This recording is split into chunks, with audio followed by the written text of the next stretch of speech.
பத்திரகாளிகள் 2026 பெருமையுடன் வழங்கும் வண்ணத்து பூச்சிகள் பாட்காஸ்டின் 81வது தேன்முட்டாய் நிகழ்ச்சியை உங்களுக்கு தொகுத்து வழங்குவது நான் உங்களுக்கு ஆசை வவித்தாளி திருச்சியிலிருந்து. தேன்முட்டாய் நிகழ்ச்சியில பெரும்பாக்கம் ட்ரைனிங் பாயிண்ட் கற்றல் மையத்தின் குழந்தைகள் கடைசொலிகளாக வரப்போறாங்க.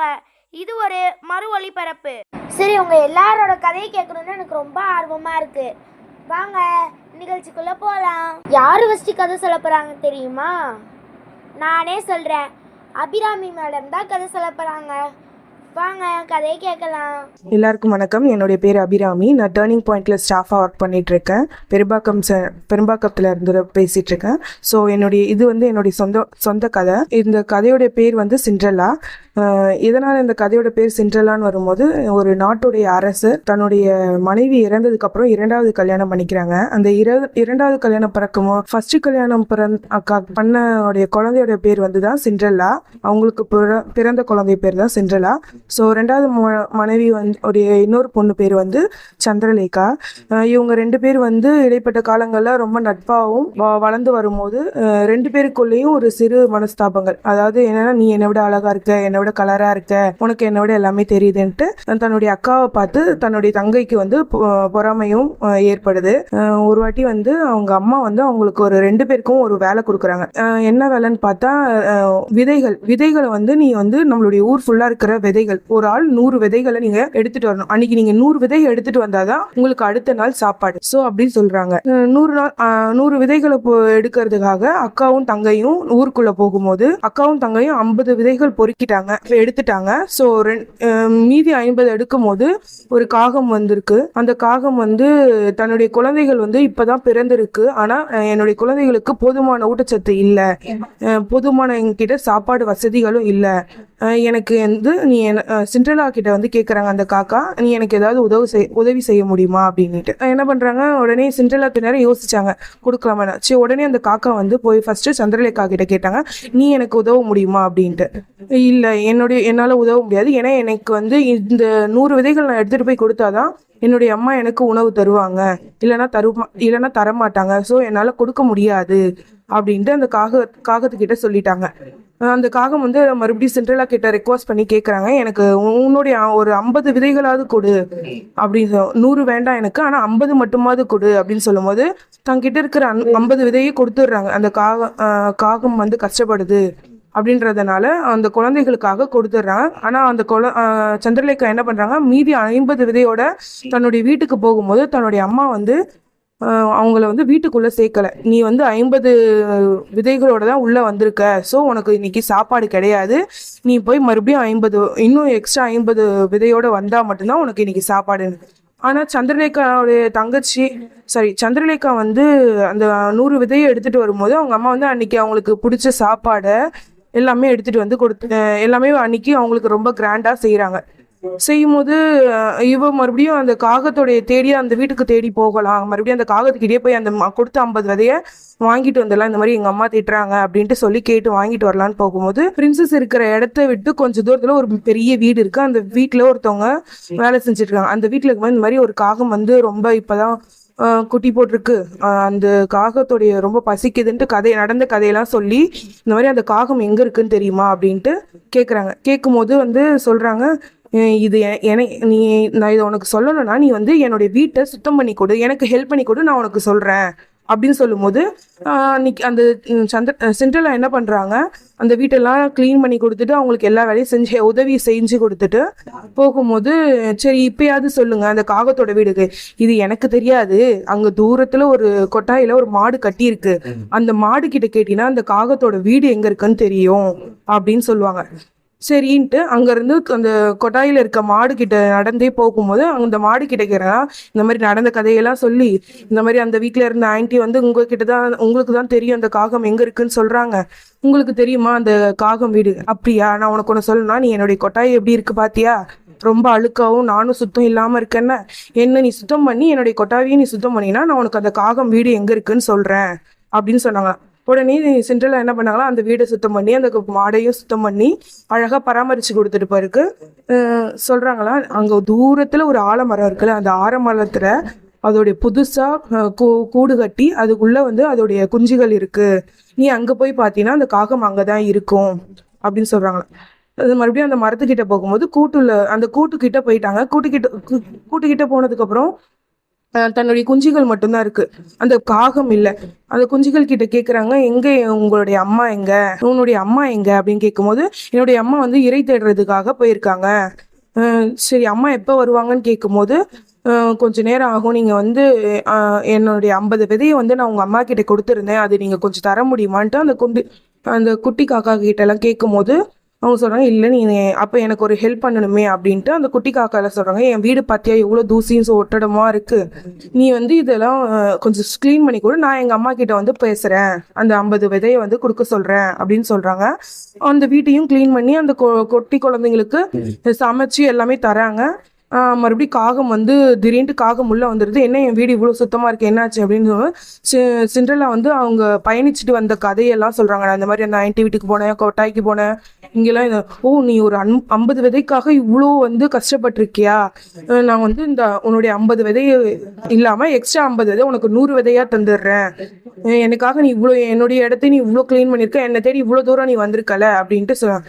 ஸோ இந்த கதையுடைய மாரல் என்னன்னா, நம்ம எந்த அளவுக்கு ஒரு விஷயத்தை பொறுமையாக கையாளுறோமோ அதோடைய நன்மைகள் வந்து நம்ம கைக்கு சீக்கிரமா வரும். ஸோ என்னைக்குமே வந்து நல்லதே நினைப்போம், நல்லதே நடக்கும். அபிராமி மேடம், நீங்க சொன்ன சிண்ட்ரெல்லா கதை ரொம்ப அழகு. உங்க கதையில ஒரு நீதி ஒன்றே சொன்னீங்க, பொறுமையுடன் ஒரு காரியத்தை செய்தால் நல்லதே நடக்கும்னு.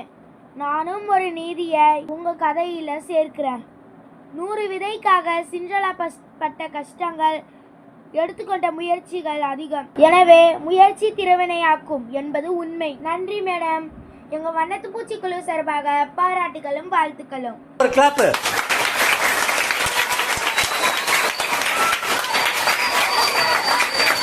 அடுத்து யார் கதை சொல்ல போறாங்கன்னு தெரியுமா? தெரியாதா? எனக்கும் தெரியாது. வாங்க கதை மூலமா தெரிஞ்சுக்கலாம். என் பேர் வந்து ஜூலியட். நான் 6th ஸ்டாண்டர்ட் படிக்கிறேன். நான் வந்து பெரும்பாக்கத்துலேருந்து பேசுகிறேன். டேர்னிங் பாயிண்ட் எஜுகேஷனல் ட்ரஸ்ட்லேருந்து நான் பேசுகிறேன். நான் வந்து கேட்ட கதை சொல்ல போகிறேன். ஒரு ஊரில் வந்து ஒரு பையன் இருந்தானா. அந்த பையன் வந்து ஊருக்கு போகணும், தனியாக ஊருக்கு போகணும் அப்படின்னு ஆசைப்பட்டானா. வருஷம் எப்பவுமே லீவ் விடும்போது அவங்க ஆயா ஊருக்கு போவானா. அதுமாரி அவன் ஒரு நாள் நினச்சானா, நம்ம மட்டும் தனியாக போனால் என்ன அப்படின்னு நினச்சானா. அதுக்கு வந்து ஒரு நாள் போய் அவங்க அப்பாகிட்ட வந்து கேட்டானா, அப்பா நான் மட்டும் தாத்தா ஊருக்கு போயிட்டு வரேன் அப்படின்னு சொன்னானா. அவங்க அப்பாவும் சரி அப்படின்னு சொன்னும் போது அந்த நாளும் வந்துச்சா. ஸ்கூலும் லீவ் விட்டாங்களாம். லீவ் விடும் போது அவங்க ஆயா ஊருக்கு போகிறதுக்காக எல்லாமே ரெடி பண்ணி வச்சு ட்ரெயினில் போகிறதுக்காக போனானா. அவங்க அம்மா அப்பா வந்து வழி அனுப்புறதுக்காக வந்தாங்களாம். அப்போ வந்து என்ன பண்ணானா, அவங்க அப்பா வந்து ட்ரெயினில் ஏறும் போது ஒரு லெட்டர் கொடுத்தாராம். உனக்கு எப்போல்லாம் பயமாக இருக்கோ அப்போல்லாம் இந்த லெட்டரை பிரித்து பாரு அப்படின்னு சொன்னோன்னே அவனு என்ன பண்ணிட்டானா, உள்ளே போய் அவனுடைய சீட்டில் போய் உக்காந்துட்டானா. அப்போ வந்து டிக்கெட் வந்து செக் பண்ணுறவர் வந்துட்டு இருந்தாராம். அப்போ வந்து அந்த பையனை பார்த்து கேட்டாராம், நீ மட்டும்தான் தனியாக வந்தியா அப்படின்னு கேட்டாராம். அந்த பையனுக்கு வந்து ரொம்பவே இதுவாயிடுச்சான், பயமா இருந்துதான். அவனை சுற்றி இருக்கிற ஒவ்வொரு கம்பார்ட்மெண்ட்ல இருக்கிறவங்களையும் அவனை பார்த்தாங்களாம். பார்க்கும்போது அவனுக்கு ரொம்பவே பயமா இருந்ததான். அப்போ வந்து ஞாபகம் வந்துதான், அவங்க அப்பா கொடுத்த சீட்டை பார்க்கலான்னு சொல்லி பார்த்தானா. அப்போ அவன் பேக்ல இருந்து அந்த சீட்டை எடுத்தானான். சீட்டை எடுக்கும் போது என்ன போட்டு இருந்ததுன்னா, நான் வந்து லாஸ்ட் கம்பார்ட்மெண்ட்ல தான் இருக்கேன், பயப்படாத அப்படின்னு போட்டுருந்தாங்க. அந்த பையன் வந்து ட்ரெயின் நின்னோடனே ஓடி போய் அவங்க அப்பா கட்டி பிடிச்சிக்கிறான். இனிமேல் நான் தனியாக போக மாட்டேன்ப்பா அப்படின்னு சொன்னான். சூப்பர் ஜூலியட், அருமையான கதை. ஜூலியட், இளங்கன்று பயம் அறியாது என்பது உங்கள் கதை மூலமாக தெரியுது. நன்றி. இதே மாதிரி நிறைய கதை சொல்லணும்னு எங்கள் வண்ணத்து பூச்சிக்குழு சார்பாக பாராட்டுகளும் வாழ்த்துக்களும்.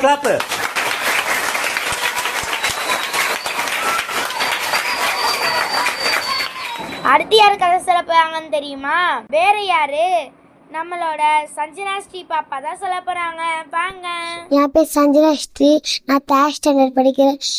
என் கதை பேர் பஞ்சாயத்து. என் ஸ்கூல் பேர் பஞ்சாயத்து. நான் கதை சொல்ல பேர்த்து புத்தம்பதிய கதை. ஒரு ஊரில் ஒரு வந்திர பொண்ணு இருந்துச்சா. அந்த பொண்ணு கூட ஒரு குரங்கு இருந்துச்சா.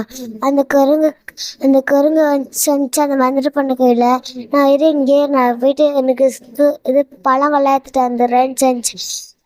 போகும்போது ஒரு ஹீனிக்கானை பார்த்துச்சா.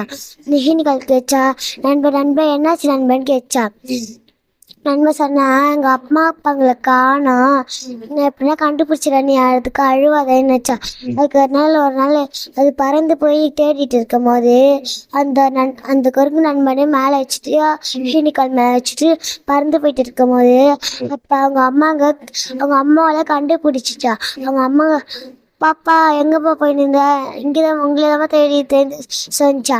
அதுக்கடுத்து சரி யார்ப்பா இவங்க தான் ஃப்ரெண்ட்ஸு, நாளைக்கு காலைல தூங்கிட்டு பார்க்க சொன்னாங்களா, நாளைக்கு நண்பன் கீழே வாண்ணா, நான் இன்னொரு ஃப்ரெண்ட்ஸை கூப்பிட்டு வந்துடுறேன். அப்போ கீழே நாளைக்கு தூங்கிட்டு கீழே வந்தபோது இன்னொரு ஃப்ரெண்ட்ஸ் வந்தாங்களா. இன்னொரு ஃப்ரெண்ட்ஸ் அவங்க மந்திர பொண்ணு வந்து இன்னொரு ஹெனிக்கால் மேலே அவங்க அம்மா ஹெனிக்கால் மேலே உட்காந்துட்டு அவங்க 2 பேரும் போகும்போது ஹாய் நீங்கள் தான் இன்னொருத்தவங்களான்னு கேட்கும்போது ஆமான்னாங்களா. அவ்வளோதான். சஞ்சனா பாப்பா சூப்பர், கதை அருமை. குரங்கு பெற்றோர்களை கண்டுபிடிச்ச விதம் ரொம்ப நல்லா இருக்கு. உங்களுக்கும் வாழ்த்துக்கள். எங்க வண்ணத்து பூச்சி குழு சார்பாக பாராட்டுகளும் வாழ்த்துக்களும்.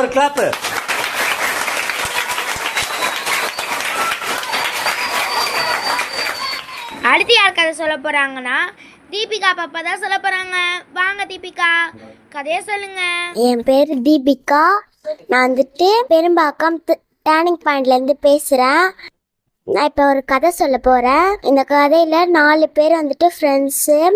யாருன்னா நரி, ஓநாய், ஜீப்ரா, அப்புறம் வந்துட்டு சிறுத்தை. 4 பேர் வந்துட்டு ஃப்ரெண்ட்ஸாக பக்கத்து காட்டில் வந்துட்டு சிங்கங்கள்லாம் பனிமலை காட்டில் திருவிழா வச்சுருந்தாங்களா. அந்த திருவிழாவிற்கு ஃப்ரெண்ட்ஸ் எல்லாம் கூப்பிடலாம் அப்படின்ட்டு பக்கத்தில் இருக்க காட்டுக்கு போயிட்டு எல்லாத்தையுமே கூப்பிட்டாங்களா. அந்த அனிமல்ஸ்லாம் நன்றி நாங்களும் வரோம் அப்படின்னு சொன்னாங்களா. அப்புறம் அந்த 4 பேருமே ஒரு படகுல போயிட்டு இருந்தாங்களா. போகும்போது அந்த படகு வந்துட்டு ஒரு பக்கமாக சாய்ஞ்சிச்சான். சாயும் போது நரி சொல்லிச்சான், ஐயோயோ என்ன இப்படி சாயுது அப்படின்னு பார்த்தா அங்கே வந்துட்டு ஒரு முதல்ல வந்துட்டு இருந்துச்சான். அந்த முதல்ல வந்துட்டு பசங்களாம் எங்கே போகிறீங்க, என் முதுகில் ஏறிக்கங்க, நான் உங்களை போய்ட்டு கரையில் விடுறேன் அப்படின்னு சொல்லிச்சான். சொல்லும் போது அந்த நரி சொல்லிச்சான், உன் தந்திரம்ல எனக்கு தெரியும், அப்படி ஏற்றி எங்களை போயிட்டு சாப்பிடு தானே நீ போகிற அப்படின்னா அந்த முதலைக்கிட்ட கேட்டுச்சான். ஆமாம், இப்போ எங்களுக்கு வந்துட்டு ரொம்ப பசிக்குது, அதனால நான் உங்களை சாப்பிட போகிறேன் அப்படின்ட்டு. அந்த நரி சொல்லிச்சான், நாங்கள் வரும்போது எங்களை ஒரு பாம்பு கடிச்சிருச்சு, அதனால வந்துட்டு எங்களை சாப்பிட்டா நீ இறந்துருவ அப்படின்னு சொல்லிச்சான். உங்களை சாப்பிட்டா நான் இறந்துருவேனா, பரவாயில்ல, நான் சாப்பிட்டதுக்கு அப்புறமா பார்த்துக்கலாம் அப்படின்னு அந்த முதலை சொல்லிச்சான். அப்புறம் இன்னொரு விஷயம், அந்த முதலை அந்த பாம்பு எங்களை கடிச்சனால நாங்கள் வந்துட்டு மூலிகை செடியெலாம் சாப்பிட்றோம், அதனால யார் என்னை கடித்தாலும் அவங்க இறந்துருவாங்க, அவங்க என்னை நான் அவங்கள கடித்தாலுமே அவங்க இறந்துருவாங்க அப்படின்னு சொல்லிட்டு ஒரு மீனை வந்துட்டு கடிச்சு காட்டுச்சான். பார்த்தீங்களா, இந்த மீன் வந்துட்டு இறந்துருச்சு அப்படின்னு சொன்னோடனே நாளை விடுங்க நான் போகிறேன் அப்படின்ட்டு அது போயிடுச்சான். அப்புறம் பனிமலை காட்டில் போனோடனே எல்லா விலங்குகளும் நிறைய பாராட்டிச்சான். அருமையாக இருந்துச்சு உங்க கதை தீபிகா. நண்பர்கள் 4 பேரையும் சாப்பிட நினச்ச முதலைய தந்திரக்காத நரி புத்திசாலித்தனத்தை யூஸ் பண்ணி ஏமாற்றி நண்பர்களை காப்பாத்திருச்சு. உங்கள் கதை ரொம்ப அழகாக இருந்துச்சு. நன்றி தீபிகா. இதே மாதிரி நிறையா கதை சொல்லணும்னு எங்கள் வண்ணத்து பூச்சி குழு சார்பாக பாராட்டுகளும் வாழ்த்துக்களும்.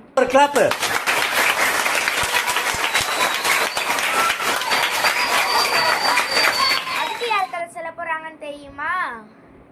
வேற யாரு, நம்ம நந்தினி தான் சொல்ல போறாங்க. வாங்க நந்தினி, கதையை சொல்லுங்க. My name is Nandini. நான் 5th ஸ்டாண்டர்ட் படிக்கிறேன். நான் பெரும்பாக்கத்துலேருந்து டேர்னிங் பாயிண்ட் டியூஷன்லேருந்து பேசுகிறேன். நான் இப்போ வந்து எங்கள் ஸ்கூலில் ஒரு கதை சொன்னாங்க எங்கள் மிஸ்ஸு.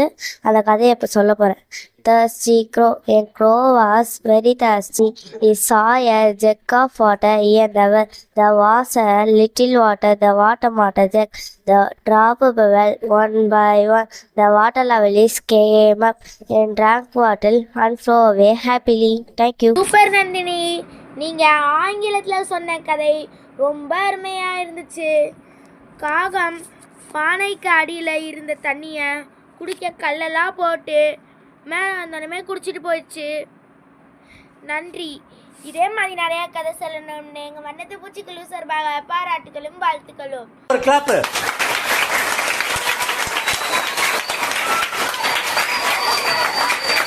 அடுத்து யார் கதை சொல்ல போறாங்கன்னு தெரியுமா? தெரியாதா? எனக்கும் தெரியாது. வாங்க கதை மூலமாவே தெரிஞ்சுப்போம். என் பேர் வந்து நேத்ரா. நான் 5th ஸ்டாண்டர்ட் படிக்கிறேன். Perumbakkam turning point learning centre படிக்கிறேன். நான் வந்து இப்போ வந்து சுட்டி டிவியில் பார்த்த கதையை வந்து சொல்ல போகிறேன். கதையை கேட்குறீங்க? இப்போ கேட்கலாம். ஒரு ஊரில் வந்து 2 ஹஸ்பண்ட் ஒய்ஃப் இருந்தாங்களாம். அவங்களுக்கு வந்து அவங்க வந்து ஒரு பானை கடையெல்லாம் செய்வாங்க. பானைலாம் செஞ்சு ஒரு கடை வச்சாங்களாம். அப்போ வந்து அவங்களுக்கு வந்து ரொம்ப வருஷமா குழந்தைங்களே பிறக்கலையாம். அப்போ வந்து திடீர்னு ஒரு நாள் வந்து 2 பெண் குழந்தைங்கள் வந்து பிறந்தாங்களாம். அவங்க 2 பேருமே ட்வின்ஸாம். அப்போ வந்து அவங்க 2 பேரும் நல்லா பெரிய பசங்களாம் ஆயிட்டாங்களாம். பெரிய பசங்களாம் ஆயிட்டப்போ அவங்க அப்பா அம்மாவுக்கு வந்து சரியாவே பானை வந்து இது விற்பனை ஆகலையாம். அப்போ வந்து அந்த 2 பசங்க பேரும் ரீமா சீமா. ரீமா வந்து சின்ன பொண்ணு, சீமா வந்து பெரிய பொண்ணு. இப்ப வந்து அவங்க வந்து தோட்டத்துல உக்காந்து பேசியிருந்தாங்களா. அப்ப சீமா சொன்னாங்களாம், ரீமா நம்ம ஏன் அப்பா அம்மாவுக்கு வந்து உதவி செய்யக்கூடாது அப்படின்னு சொன்னாலாம். அப்ப வந்து ரீமா வந்து சரி சீமா நம்ம அப்பா அம்மாவுக்கு உதவி செய்யலாம் அப்படின்னாராம். அப்போ ரொம்ப தூரம் இருந்து ஒரு முனிவர் வந்து கத்திர சாத்த கேட்டுச்சான். அவங்களுக்கு வந்து ஒரே பசியாம் அந்த முனிவருக்கு. அப்புறம் அவங்க 2 பேரும் அந்த காட்டுக்குள்ள போயிட்டு முன்னா முனிவர் கத்துறீங்க அப்படின்னு கேக்குறாங்களாம். அப்போ வந்து அவங்க வந்து அந்த முனிவர் சொல்றாரா, எனக்கு ரொம்ப பசிமா, நான் ஒரு 2 நாளா சாப்பிடல அப்படின்றாங்க. அவங்க கையில வந்து தானே சாப்பாட வச்சிருந்தாங்களாம். அது வந்து அந்த முனிவருக்கு கொடுத்தாங்களாம். அப்புறம் அந்த சாப்பாடெல்லாம் சாப்பிட்டு தண்ணியை குடிச்சிட்டு அந்த முனிவர் வந்து சொன்னாங்களாம், உங்களுக்கு மிக்க நன்றிம்மா, என் பசியை தீர்த்தீங்க. இதுக்காக நான் உங்களுக்கு வரம் தரேன். ஆனால் அந்த வரம் வந்து 1 வாரம் தான் உங்களுக்கு இருக்கும் அப்படின்னு சொன்னாராம். சரி அப்படின்னு சொன்னோடனே அவங்களுக்கு வந்து அந்த வரம் கச்சிச்சா, சக்தி மாய சக்தியா அது வந்து அவங்களுக்கு கச்சிச்சான். அப்போ வந்து அவங்களுக்கு வந்து அப்போ சீமா சொல்றாரா, ரீமா நம்மளுக்கு வந்து இப்ப மாய சக்திகள் கச்சிச்சு. இப்ப நம்ம வந்து அப்பா அம்மாவுக்கு வந்து உதவி செய்யலாம் அப்படின்னு சொன்னாலாம் சீமா. அதுக்கு ரீமா சொன்னாலாம், நம்மளுக்கு முனிவர் சொன்னதை கேட்டியா சீமா, நம்மளுக்கு வந்து இன்னும் 3 வாரம் தான், இன்னும் 1 வாரம் தான் இந்த இது இருக்குது, அப்புறம் இருக்காது சீமா அப்படின்னாலாம். அது வந்து நம்மளுக்காக பயன்படுத்திக்கலாம் அப்படின்றாலாம். அப்புறம் சீமா சொல்றாளாம், இருந்தாலும் நம்ம அம்மா அப்பாவுக்கு உதவி செய்யலாம் அப்படின்றாலாம். ரீமா சொல்றாளாம், இல்ல நான் வந்து எனக்காக தான் யூஸ் பண்ணிப்பேன் அப்படின்றாலாம். அப்ப வந்து சரி நீ வழியில போ, நான் என் வழியில போனாலாம். அப்புறம் 2 பேரும் பிரிஞ்சு போயிட்டாங்களாம். அப்புறம் சீமா நினைச்சாலாம், ரீமாவுக்கு இன்னும் கஷ்ட நஷ்டம் தெரியல, நம்ம வந்து அவளை அந்த இது பண்ணணும், புரிய வைக்கணும் அப்படின்னு சொன்னாலாம். அப்புறம் வந்து அவங்க அப்பா அம்மா கடைக்கு போனாலாம். அந்த அவளோட மாய சக்திகளை பயன்படுத்தி அழகான பானைகள் எல்லாம் செஞ்சு ரெடி பண்ணி தயார் பண்ணி குத்தாலாம்.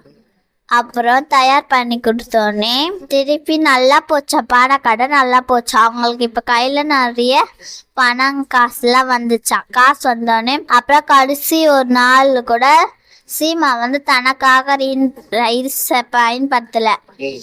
அப்ப கூட அவ அப்பா அம்மாவுக்கு தான் செஞ்சு கொடுத்தா. அப்புறம் இன்னொரு பக்கம் ரீமா என்ன பண்றான்னா, ஒரு கடையில பலகார கடையில வந்து நிறைய ஸ்வீட்ஸ் ஜெல்லிபிலாம் செஞ்சு வச்சிருந்தாங்களாம். அதெல்லாம் அவ மாய சக்தியால இது பண்ணி அவளுக்காக சாப்பிட்டாலாம். அப்புறம் அந்த கடைக்காருக்கு வந்து நஷ்டமாயிட்டோடனே அவளுக்கு வந்து இது நஷ்டமாயிடுச்சு அந்த கடைக்காருக்கு. அப்ப அந்த கடைக்கார் சொல்றாரா, ஐயோ நான் இப்பதானே ஒரு கடாய் ஃபுல்லா நான் ஜிலேபி சுட்டு வச்சேன், அதுக்குள்ள எங்க போச்சு, எனக்கு இப்ப நஷ்டமாயிடுச்சு, பெரிய நஷ்டமாயிடுச்சு அப்படின்னு சொல்றாரா. அப்புறம் அவ ஜாலியா சாப்பிட்டு போறாளாம். அவ வந்து அவளோட மாயா சக்திய வந்து கெட்ட வழியில பயன்படுத்துறாளாம். ஆனா இன்னொரு பக்கம் சீமா வந்து நல்ல வழியில பயன்படுத்துறாளாம். அப்புறம் சீமா சொல்றாளாம் இவளுக்கு எப்படின்னா நல்ல இந்த புத்திய தரணும் அப்படின்ட்டு அவங்க அம்மா அப்பா வந்து இப்படி சொல்றாராம். அவங்க அம்மா அப்பாவும் இப்படி சொல்றாங்க. அவ கரெக்டா ரீமா வர நேரமா பார்த்து அப்ப அவங்க அம்மா சொல்றாங்க, சீமா நீ தான் எங்களுக்காக நல்லா இது பண்ணிக்கிற, அவ ரீமா எங்களுக்காக ஒண்ணுமே பண்ணல, நீ தான் என்னோட செல்ல புள்ள அப்படின்றான். இன்னொரு பக்கம் அப்பாவும் சொல்றாரு அந்த மாதிரி. அதை பார்த்த உடனே ரீமா வந்து சொல்றாளாம், அப்பாவும் அம்மா எனக்கு உங்களுக்கு என்ன பிடிக்காதா, அக்காவை தான் பிடிக்குமா அப்படின்னு கேட்டாலாம். எனக்கு உன்னையும் தாம்மா பிடிக்கும், நீ வந்து எங்களுக்காக செய்யலையே அப்படின்னா. ஆனா நீ மாய சக்திகளை வந்து தப்பான வழியில யூஸ் பண்ணி நல்ல வழியில யூஸ் பண்ணலையம்மா அப்படின்னாலாம். அப்புறம் வந்து அவ அழுதாளா ரீமா. அப்புறம் அவங்க அம்மாவும் அப்பாவும் சொல்றாங்க, நீங்க 2 பேரும் என்னுடைய செல்ல பிள்ளை அப்படின்றாங்களாம். அப்படின்ட்டோடனே 2 பேரும் இது சமாதானம் ஆயிட்டு கடைசி நாள் ரீமா வந்து அவங்க அப்பா அம்மாக்காக இது பண்ணலாம். அதுதான் கதை. நேத்ரா பாப்பா, நீங்கள் சுட்டி டிவியில் வந்த கதையை சொன்னாலும் அந்த கதையை சொன்ன விதம் ரொம்ப அருமையாக இருந்துச்சு. சீமா தனக்கு கிடைத்த சக்தியை பெற்றோர்களுக்கு உதவியாக பயன்படுத்தினா. ஆனால் ரீமா அவளோட சக்தியை தவறாக பயன்படுத்தினா. ஆனால் அவங்க பெற்றோர்கள் வந்து 2 குழந்தையும் ஒன்றா தான் பார்க்குறாங்க. இதுலேருந்து என்ன தெரிஞ்சுக்கிறோன்னா, பெற்ற மனம் பித்து என்ற நீதி இந்த கதையில் இருக்கு. நன்றி நேத்ரா, உனக்கு எங்கள் வண்ணத்து பூச்சிக்குழு சார்பாக பாராட்டுகளும் வாழ்த்துக்களும்.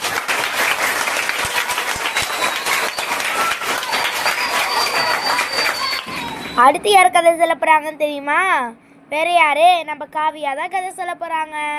வாங்க காவியா, கதை சொல்லுங்க. என் பேர் வந்து காவியா. நான் 8வது படிக்கிறேன். டேர்னிங் பாயிண்ட் எஜுகேஷன் சென்டரில் நான் படிக்கிறேன். நான் ஒரு கதை சொல்கிறேன். ஒரு ஊரில் வந்து ஒரு ஆயை வந்து வடை சுட்டுருந்தாங்களாம். அப்போ வந்து ஒரு காக்கா வந்து எடுத்துகிட்டு போயிட்டு அந்த காக்கா வந்து சாப்பிட்டுடுச்சு. சாப்பிட்ட உடனே ஒரு குளத்துக்கு போச்சான். குளத்துக்கு போயிட்டு அங்கே அவங்க ஃப்ரெண்ட்ஸ் எல்லாம் இருந்தாங்களாம். அவங்க ஃப்ரெண்ட்ஸ் கூட விளையாடி முடிச்ச உடனே அப்புறம் ஒரு ஒரு பானை இருந்ததா. ஒரு பானை கிட்ட போயிட்டு அங்கே தண்ணி இருந்ததா. தண்ணி தாகமாக இருந்து தண்ணி குடிக்க போச்சான். அப்போ தண்ணி வந்து ரொம்ப கீழே இருந்துதான். அதனால அந்த காக்கா வந்து கல்லெத்து வந்து போட்டு தண்ணி குடிக்கலாம்னு நினச்சிதான். கல்லெத்து வந்து போட்டுச்சான். அப்போ வந்து ஒரு கழுகு வந்து அந்த தண்ணியெல்லாம் குடிச்சிருச்சான். திருப்பி கல்லெத்து வந்து பார்த்து குடிக்கலாம்னு நினச்சிதான். அப்புறம் குடிச்சு முடிச்சுட்டு அவங்க ஃப்ரெண்ட்ஸ் கூட ஜாலியாக விளையாட்டு வீட்டுக்கு போயிட்டு சாப்பிட்டு தூங்கிடுச்சு. காவியா, நீங்கள் சொன்ன கதையில் தண்ணியை குடிக்க காகம் பானைக்குள்ளே வந்து கல்லை போட்டுச்சு. ஆனால் அந்த தண்ணியை கழுகு குடிச்சிருச்சு. பிறருக்கு உதவி செஞ்ச இந்த காகத்துக்கு நாம் எல்லாருமே பாராட்டலாமே. முடிஞ்ச வரை எல்லாத்துக்கும் உதவி செய்யணும் என்ற நீதி இந்த கதையில் இருக்கு. நன்றி காவியா, உங்கள் கதை மிகவும் அருமை. எங்கள் வண்ணத்து பூச்சிக்குழு சார்பாக பாராட்டுகளும் வாழ்த்துக்களும்.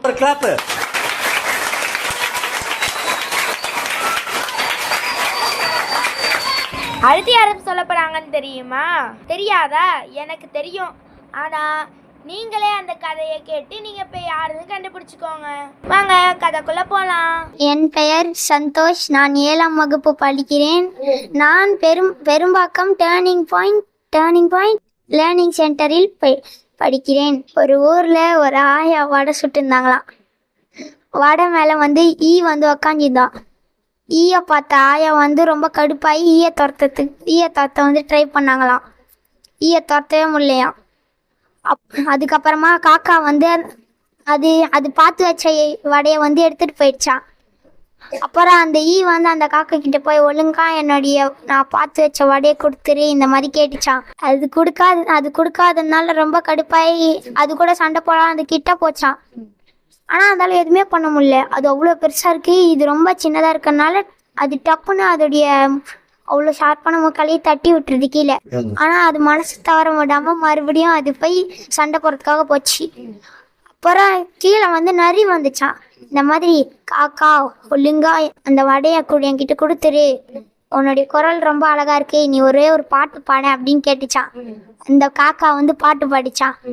பாட்டு பாடுறதுக்கு வாயை திறந்ததுனால அந்த வடை கீழே விழுந்துருச்சான். கீழே விழுந்த வடையை வந்து அந்த நரி எடுத்துட்டு போயிடுச்சான். இது நான் பேராசை பெருநஷ்டம் இதெல்லாம் தான் சொல்லுவாங்க. சூப்பர் சந்தோஷ், நீங்க ரொம்ப அருமையாக கதை சொன்னீங்க. உங்க கதையில பேராசை பெருநஷ்டம்னு நீதி இருக்கு. அந்த நீதி இங்கே நடந்துச்சு. நன்றி சந்தோஷ். இதே மாதிரி நிறைய கதை சொல்லணும்னு எங்க வண்ணத்து பூச்சிக்குழு சார்பாக பாராட்டுகளும் வாழ்த்துக்களும்.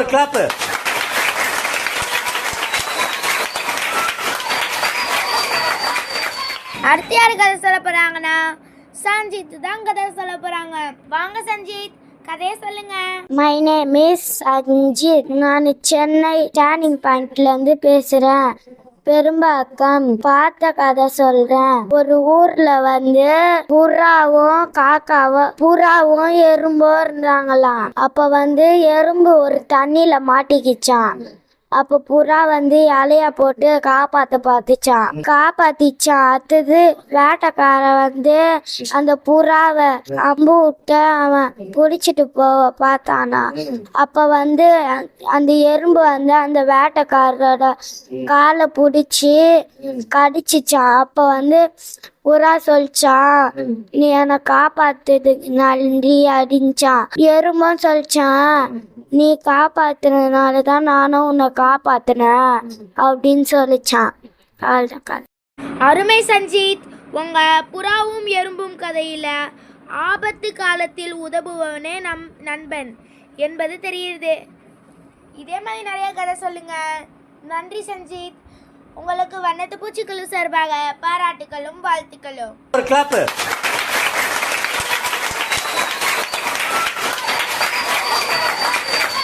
அடுத்து யார் கதை சொல்ல போறாங்கன்னா நம்ம லிஷிகா ஸ்ரீ தான் சொல்ல போறாங்க.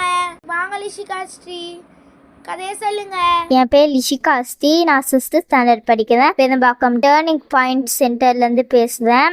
ஒரு ஊரில் வந்து நவீன் ஒரு குட்டி பையன் தானா. அவன் வந்து லீவில் வந்து அவங்க அத்தை வீட்டுக்கு போனானா. நவீனுக்கு வந்து ரசகுல்லானா ரொம்ப பிடிக்குமா. அவங்க அத்தையும் ரசகுல்லா வாங்கி வந்து ஃப்ரிட்ஜில் வச்சுட்டு, இது உங்களுக்கு யாருக்கு இந்த ரசகுல்லா அவங்க யாருக்கு வேணுமோ நீங்கள் எடுத்து சாப்பிடுங்கன்னு சொல்லிட்டாங்களாம். நவீனும் அவங்க வீட்டில் வந்து அவங்க அம்மா வந்து ரசகுல்லா வாங்கின்னு வந்து நவீனுக்கு எடுத்து தருவானா. நவீன் சந்தோஷம் சாப்பிடுவானா. ஆனா அத்தை வீட்டுல வந்து அத்தை சொன்னாங்களா, உங்களுக்கு யாருக்கு வேணுமோ நீங்களே எடுத்து சாப்பிடுங்கன்னு.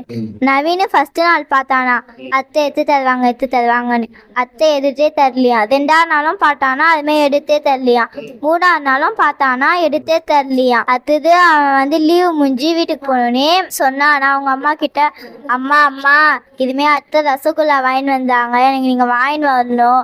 அத்தை எனக்கு எடுத்தே தரல, அது வேலைக்காரங்களுக்கு குத்துட்டாங்க தராம அப்படின்னு, எனக்கு இப்பயே நீங்க வாங்கிட்டு வந்து தரணும் அப்படின்னு நவீன் அவங்க அம்மா கிட்ட அடம் பிடிச்சானா. அவங்க அம்மாவும் கடைக்கு போய் ரசகுல்லா வாங்கிட்டு வந்து நவீனுக்கு எடுத்து கொடுத்தாங்களாம். நவீனும் சாப்பிட்டானா. காஸ்டி பாப்பா, உங்க கதை ரொம்ப அருமையா இருந்துச்சு. அதுவும் ரசகுல்லா கதை சூப்பர். அத்தை வீட்டில் கிடைக்காத ரசகுல்லா அம்மாவுக்கிட்ட இருந்து கிடைச்சிச்சு இல்லையா. குழந்தைங்க சந்தோஷம்தான் முக்கியம். நன்றி லித்திகா ஸ்ரீ. இதே மாதிரி நிறைய கதை சொல்லணும்னு எங்க வண்ணத்து பூச்சிக்குழு சார்பாக பாராட்டுகளும் வாழ்த்துக்களும்.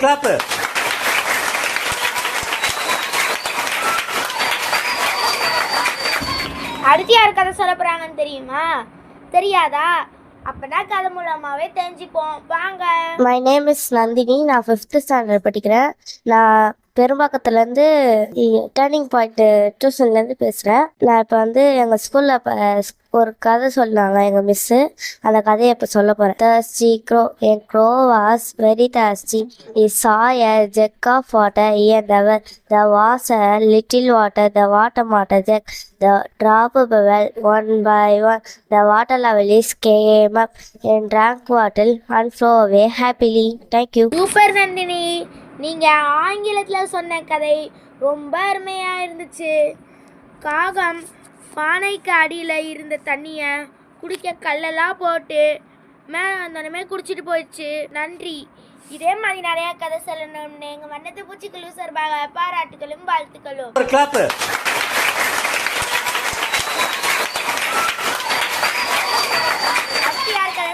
சொல்லுவாங்க தெரியுமா? தெரியாதா? எனக்கும் தெரியாது. வாங்க கதை மூலமாவே தெரிஞ்சுப்போம். My name is Monish, 4th standard, Chennai Perumbakkam turning point learning centre. பார்த்த கதையை சொல்லு. ஒரு ஊர்ல வந்து ஒரு முயலும் ஒரு ஆமையும் சண்டை போட்டுச்சான்.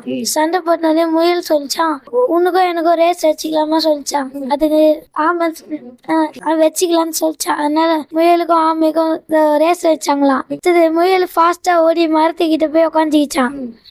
தூக்கம் வந்தோடனே தூங்கிச்சான். ஆமா ஸ்லோவா வந்துச்சான். முயல் அங்கேயே தூங்கி நின்றுச்சான். அது அங்க டர்னிங் பாயிண்ட் வந்தோடனே சண்டை போட்டாங்களாம். அருமை மோனிஷ், நீதி கதை சூப்பர். முயலாமை கதையில் முயலுக்கிட்ட முயலாமை அதாவது முயற்சி செய்யாம இருந்துச்சு. அதனால முயல் தோத்து போனது, ஆமை ஜெயிச்சிருச்சு. நன்றி மோனிஷ், உங்க கதை ரொம்ப அருமையா இருந்துச்சு. எங்க வண்ணத்து பூச்சிக்குழு சார்பாக பாராட்டுகளும் வாழ்த்துக்களும்.